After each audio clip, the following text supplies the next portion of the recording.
I like this question. Bobby asked, what do you do when you think you've overcooked a mix? It auto-corrected to overbooked, but that's not the question. Overcooked a mix. Start over.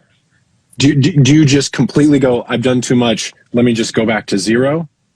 That's why you incrementally save as with titles of you know, or markers of what you've done, like, you know, try new bass or something. Say that again. Incrementally save as with titles. Incrementally save as. All of you. You're not going to run out of, you should, like, all the songs I have that are in depth, I've got like 25, and this is in production too, like 25 versions of the Pro Tools session. Or make a folder that's called old sessions, so you can archive them in one space, so you can know what the most current session is that you bounced from, but always have iterations. Lots of save as. I rarely overcook because I make small moves, and I constantly A/B with the rough to see how or if I've improved. But I've done it before. One time recently, actually, it came out, so I can talk about it. This new Macklemore mix that dropped. I didn't realize that there was already like 10 dB of limiting happening on Ryan's rough mix with an ozone that I didn't have in view on my on my master bus, that I thought like Josh had bypassed, but he didn't. And he even put a note very professionally saying, Ryan's mix bus has this on it. And I just didn't see it. So the first mix, Ryan was like, yo, like, you don't usually crush like this. Like, what's happening? It's like so slammed. And I was like, nah, it's like my normal shit. And I looked, and there's like a limiter clamping down on every move that I made. And then my limiter that was doing, you know, a little bit. And I called him back. I was just like, my bad. And I started over. I went right 10 back. 10 dB, somebody put in the chat, 10 dB is so much. It wasn't like, it was, you know, it just was like where, it wasn't doing that much. It was just like where the threshold was down to on it. So it's making up that much gain. I see, And I fucked up, and I apologized for it. Like, and I just started over again. So I overcooked without thinking I was overcooking.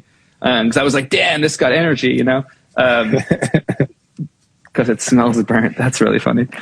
Yeah, I on the production side, sometimes I'll just completely start over. I mean, that's an exhausting process, because that's like a 2 or 3 day thing to completely rebuild a production. But I do it more than 10% of the time, because some of the time too, you, especially as a producer, you're taking shots at things, and you're like, I'm going to go down this rabbit hole and see where it takes me. And a lot of times, and we talked about this, it's again maybe an apocryphal quote or not, the Hemingway write drunk, edit sober. The idea that when you're being in creative mode, not in like finishing editing mode, but in creative mode, you should not be worrying about the finishing process. You should be just emoting and doing things that are crazy and are just feel interesting, and then decide the next day when you're quote unquote sober. I mean, I don't drink and work because I don't want to work when I drink, but you know, listening the next day, and then there's many times I've been like, this is not the right thing at all, and then I just go back to square one. So mixing is obviously a different thing, but that's also a good reason to not do a bounce the night of, for artists to live with something that may just not be right. I was gonna say, I do bounces for me now at the end of every day. I think that bounces to artists. I think the main cause of demoitis that everyone talks about is because of same day bounces. And I think we can all go back to Channel Orange and learn from Frank Ocean that there are no bounces until it's time to come out. And I know that doesn't work with A&Rs and managers, and everybody wants to hear, and they want to sell the record, and they want to play it for people to feature on it. I understand all the reasons, but I think the best thing we can do is at least wait for a bounce to a few iterations to make sure everybody that made it really digs where it's at. Yeah. Thanks for watching.